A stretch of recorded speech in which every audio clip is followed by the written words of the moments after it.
actually banking into a 30-plus degree bank, close to 45 degrees of bank by Boeing.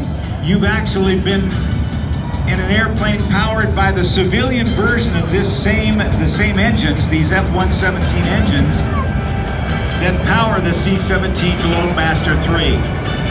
Now they'll clean it up.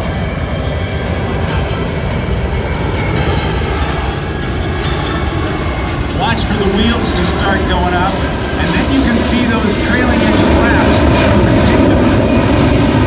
retract. Extends that boom and literally flies it into the receptacle of the receiver aircraft. Ladies and gentlemen, the KC-135 and the C-17 Globemaster III.